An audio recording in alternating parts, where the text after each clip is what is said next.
Bonjour mélomanes et passionnés d'histoire de vie. Embarquons aujourd'hui pour le voyage émouvant d'Hervé Villard, l'artiste qui a captivé le monde avec Caprice et Fini, une icône de la musique française du XXe siècle. Des rues poussiéreuses de Paris, aux lumières éclatantes de l'Olympia, Hervé a vécu une vie pleine de hauts et de bas, où les notes enivrantes se mêlaient aux larmes silencieuses. Abonnez-vous à la chaîne pour ne rien manquer des histoires profondes et inspirantes de ceux qui ont marqué l'histoire de la musique. Hervé Villard, de son vrai nom, René Villard, est né le 24 juillet 1946 dans un taxi en route pour l'hôpital Saint-Antoine à Paris. Sa vie a commencé dans des circonstances difficiles, comme un prélude tragique. Sa mère, Blanche Villard, vendait des violettes dans les rues de Paris, une femme célibataire à la vie difficile, incapable de s'occuper de ses enfants. Le père d'Hervé, d'origine corse, quitta la famille peu après sa naissance, laissant un vide dans le cœur du jeune René qui ne serait jamais comblé. L'absence de son père fut sa première douleur, une blessure qui ne se referma jamais, laissant Hervé avec un sentiment d'abandon et le désir d'une vraie famille. À l'âge de 6 ans, Hervé vécut un autre événement bouleversant. Un voisin, pour des raisons obscures, accusa Blanche d'alcoolisme, ce qui amena le tribunal à lui retirer la garde des enfants. Hervé fut placé à l'orphelinat Saint-Vincent-de-Paul à Paris, numéro 764, un numéro fatidique qui resta profondément gravé dans ses souvenirs d'enfance. C'est là qu'Hervé vécut ses années les plus sombres, où il subit non seulement la solitude, mais aussi d'horribles sévices. On nous maltraitait, on nous battait, on nous donnait des bonbons pour nous taire, confia-t-il en 2010, en larmes, lors d'une interview accordée à RMC. Ces souvenirs me font frémir, mais ils me rendent aussi plus fort. Le traumatisme de l'orphelinat a laissé chez Hervé une profonde peur de l'abandon, mais lui a aussi inculqué une volonté de faire pour surmonter l'adversité. Après l'orphelinat, Hervé a été transféré dans 7 familles d'accueil différentes, de Paris à la campagne berrichonne. Chaque déménagement l'a obligé à s'adapter à des inconnus, à de nouveaux foyers et à des règles strictes. À 10 ans, il a fugué, errant dans les champs et les rues en quête de liberté. L'un de ses souvenirs les plus douloureux est celui de sa tentative d'évasion d'une famille d'accueil du Cher, rattrapée et punie. C'est durant ces mois qu'il a rencontré le père Engrand, prêtre à La Selette, qui est devenu son premier soutien spirituel. Le père Engrand a enseigné la littérature et la musique à Hervé, lui ouvrant un monde nouveau où il pouvait échapper à sa douleur par les mélodies et les mots. Il a été le premier à me montrer que la vie pouvait être belle, a écrit Hervé dans son autobiographie de 2006, L'âme seule. Mais même le réconfort du père Engrand ne pouvait effacer la douleur d'une enfance volée. À 14 ans, Hervé décide de quitter la campagne pour Paris, rêvant de devenir chanteur. C'est là qu'il rencontre Daniel Cordier, ancien résistant et marchand d'art, qu'il adopte en 1962. Ce moment marque un tournant, permettant à Hervé de quitter le système des orphelinats et de commencer une nouvelle vie. Mais la douleur de ses premières années le hante. Ses retrouvailles avec sa mère en 1965, grâce au magazine France Dimanche, auraient dû être un moment heureux, mais elles se transforment en un nouveau traumatisme. Ces retrouvailles deviennent un événement médiatique, des journalistes sortant de leur placard pour immortaliser les retrouvailles. Ce fut le pire jour de ma vie, confiera un jour Hervé. Sa relation avec sa mère, qui durera 4 ans de plus, ne s'installera jamais vraiment, et sa mort en 1981 le laisse avec un vide indescriptible. Les plus grandes souffrances d'Hervé ne viennent pas seulement de son enfance, mais aussi des difficultés rencontrées lors de son coming out public. En 1967, il devient le premier artiste français célèbre à faire son coming out, une décision audacieuse dans une société conservatrice de l'époque. Cette décision lui vaut le soutien de certains, mais lui vaut également discrimination et critiques virulentes de la part du public et des médias. Je ne trouve pas cela courageux, confie-t-il dans une interview accordée aux Parisiens en 2018. Je voulais juste être fidèle à moi-même, mais cela m'a coûté cher. L'isolement de certains de ses collègues et du public est un autre problème, qui lui donne parfois l'impression de se battre seul dans le monde compétitif de la musique. La carrière d'Hervé Villard s'étend sur 4 décennies, de ses débuts à Paris jusqu'à la gloire de l'Olympia, où il devient une icône de la pop française. Son premier et plus grand succès survient en 1965 avec Capri, c'est fini, une chanson qu'il coécrit avec Marcel Hurten. Inspiré par une affiche annonçant un voyage à Capri après une peine de cœur, Hervé a écrit la chanson en seulement 7 minutes sur son minuscule magnétophone Farfisa. Sorti chez Mercury Records, Capri c'est fini est devenu un phénomène mondial, se vendant à 3,3 millions d'exemplaires et propulsant Hervé au rang de star presque du jour au lendemain. Je n'arrivais pas à y croire, se souvient-il. Un jour, j'étais vendeur de disques sur les Champs-Élysées. Le lendemain, le monde entier me connaissait. La chanson, avec sa mélodie mélancolique et ses paroles émouvantes, a touché le cœur de millions de personnes et est devenue un classique de la chanson française. Après Capri c'est fini, Hervé a continué à connaître le succès avec des chansons comme Mourir ou Vivre et Fais-la rire en 1966, consolidant sa place. Sur la scène musicale, il a assuré la première partie de Claude François, une grande star de l'époque, et a tourné avec lui en Europe et dans le monde. Cependant, une brouille avec Claude François a mis fin prématurément à leur collaboration. Un échec qui a laissé Hervé en larmes en studio. « Je pensais avoir tout perdu », confia-t-il un jour. Claude était un homme talentueux, mais aussi très dur. Je me sentais abandonné. Cet échec plongea Hervé dans une période difficile. Ses singles suivants ne rencontrèrent pas le succès escompté, et les médias commencèrent à le critiquer. Un article de Jacques Chancel titra même « Hervé Villard, c'est fini », ce qui le blessa profondément. En 1967, Hervé décida de quitter la France pour une tournée en Amérique du Sud, où il trouva un nouveau public en Argentine, au Mexique et au Chili. Il vécut à Buenos Aires de 1969 à 1978, chantant en espagnol et se constituant un large public. Ces années furent une période de découverte de soi, mais aussi de défis. « Je chantais pour oublier la douleur, dit-il. Mais chaque soir sur scène, je voyais encore ma mère. L'orphelinat. Son retour en France en 1978 marque un nouveau sommet avec la chanson « Nous », vendue à 2 millions d'exemplaires, et sa première prestation à l'Olympia le soir du Nouvel An 1979. Suivent « Reviens » 1980, vendu à 1 million d'exemplaires, et « Méditerranéenne » 1983, deux immenses succès qui ancrent Hervé sur la scène musicale française. Cependant, la carrière d'Hervé ne se déroule pas sans heurts.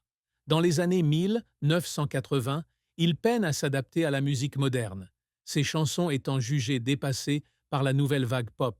Ses albums Petit Brin, 1987, et L'amour défendu, 1990, reçoivent des critiques mitigées, le laissant parfois dans l'oubli.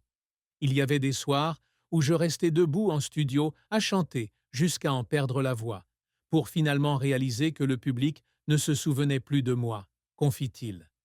Ces moments le font pleurer, non seulement pour sa carrière, mais aussi par crainte que ses efforts ne soient pas reconnus. Hervé persévéra cependant, se tournant vers des projets artistiques plus profonds, comme l'album Cris du cœur, 2004, dans lequel il interprétait des poèmes de Marguerite Duras, d'Aragon et de Pablo Neruda. L'album, bien que n'ayant pas connu de succès commercial, lui apporta la reconnaissance de l'intelligentsia française, une victoire morale après des années de mépris pour le chanteur pop. En 1992, Hervé reçut l'Ordre national du mérite au Théâtre des Variétés à Paris, présenté par Jean-Paul Belmondo. Ce fut son plus grand moment de fierté, mais aussi un moment où il versa des larmes en se remémorant son parcours, de l'orphelinat à la gloire. « J'ai parcouru un long chemin, mais chaque étape a été douloureuse », confia-t-il. La carrière d'Hervé est un témoignage de persévérance, mais aussi une histoire de larmes silencieuses en coulisses. Hervé Villard, artiste notoirement sensible, ne s'est jamais marié et ne possède aucune information officielle concernant une partenaire durable. Ouvertement homosexuel depuis 1967, il a vécu à une époque où son homosexualité était encore fortement stigmatisée. Dans son autobiographie, L'âme seule, il révèle avoir eu des relations amoureuses profondes, mais ne s'être jamais marié, car « j'avais peur que l'amour ne me prive de liberté ». L'une de ses relations les plus marquantes fut celle avec un homme nommé André, un artiste argentin, qu'il rencontra alors qu'il vivait à Buenos Aires de 1969 à 1978. André, selon Hervé, fut « le feu qui a réchauffé mes années les plus solitaires ». Cependant, en 1975, André reçut un diagnostic de cancer du poumon, une maladie tragique qui plongea Hervé dans le désespoir. Je me souviens d'être assis au chevet d'André, le voyant s'affaiblir de jour en jour, écrit Hervé dans L'âme seule. J'ai beaucoup pleuré, non seulement à cause de la douleur de sa perte, mais aussi parce que je me sentais impuissant à le sauver. André décède en 1976, laissant Hervé dans un chagrin inconsolable. Il confie un jour qu'à chaque fois qu'il chante « Mourir ou vivre », il pense à André, au moment où ils ont rêvé d'un avenir qui ne se réalisera jamais.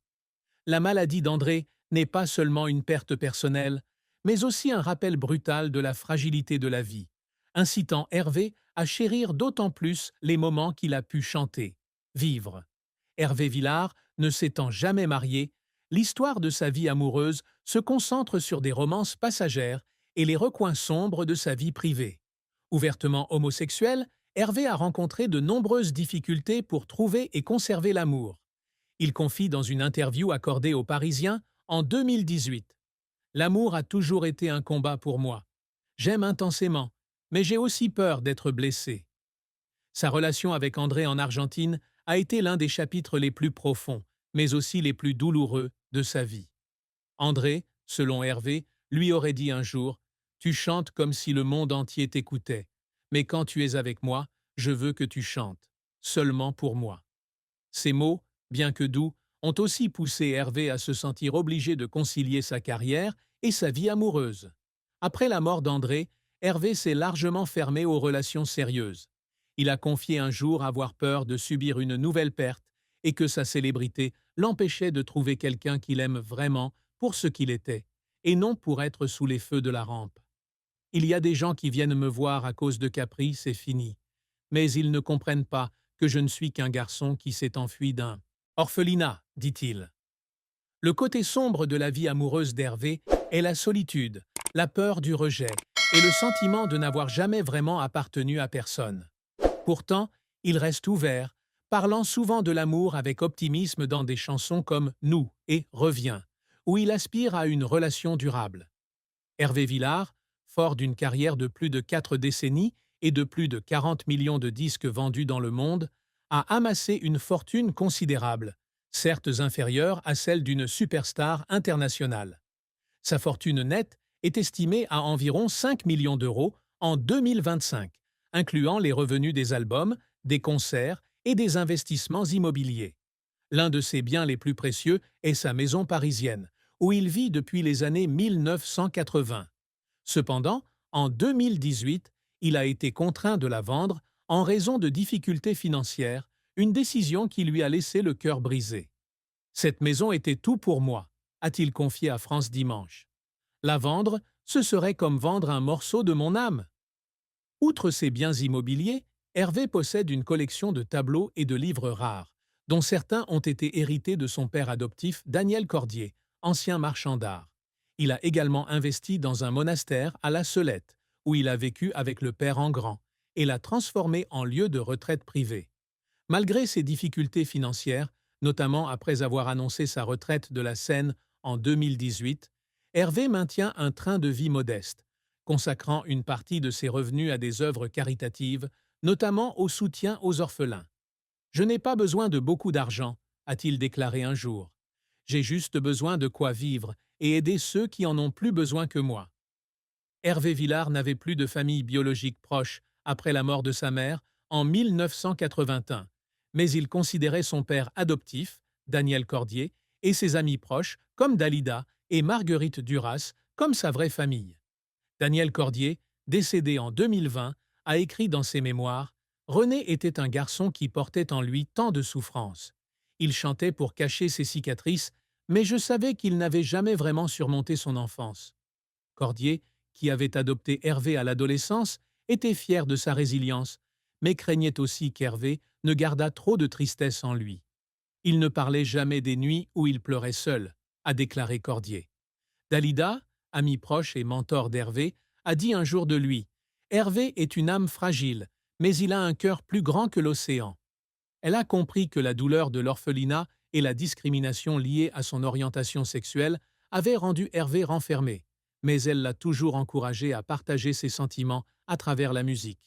Marguerite Duras, une autre amie proche d'Hervé, lui écrivit un jour dans une lettre « Tu chantes comme si tu racontais l'histoire du monde entier, mais je sais que tu ne racontes que ta propre douleur. » Ses proches, bien que n'appartenant pas à sa famille biologique, voyaient en Hervé une personne sensible qui cachait toujours sa tristesse derrière un sourire et des mélodies. La vie d'Hervé Villard prit fin le 15 juin 2025, à son domicile parisien, des suites d'un accident vasculaire cérébral. À 78 ans, il s'éteignit paisiblement, laissant derrière lui un héritage musical extraordinaire, mais aussi une tristesse qu'il garda cachée toute sa vie. Durant ces dernières années, Hervé lutta contre de nombreux problèmes de santé, dont une pneumonie chronique, conséquence d'années de travail acharné et de stress psychologique. Il contracta également la COVID-19 en 2020, ce qui le laissa fatigué et essoufflé lors de ses derniers concerts. « Je n'ai pas peur de mourir », déclarait-il lors d'une interview en 2024. « J'ai juste peur que le monde oublie mes chansons. » Hervé partageait rarement sa tristesse silencieuse. Il dissimulait la douleur de son enfance maltraitée, la perte d'André et la solitude ressentie face à l'exclusion des médias et d'une partie du public. Durant ces dernières années, il vécut seul, consacrant son temps à écrire dans son journal intime et à composer des chansons qui ne furent jamais publiées. « J'écris pour me dire que je suis toujours en vie », disait-il un jour. À sa mort, il laissa une courte lettre à ses fans. « Merci de m'avoir écouté. N'oubliez pas, quelle que soit la douleur de la vie, la musique sera toujours une lumière. » La mort d'Hervé a choqué le public. Des milliers de fans se sont rassemblés devant l'Olympia pour lui rendre hommage. Mais derrière les projecteurs, Hervé Villard était un homme qui a vécu et est mort avec une tristesse silencieuse, exprimée uniquement à travers ses mélodies immortelles.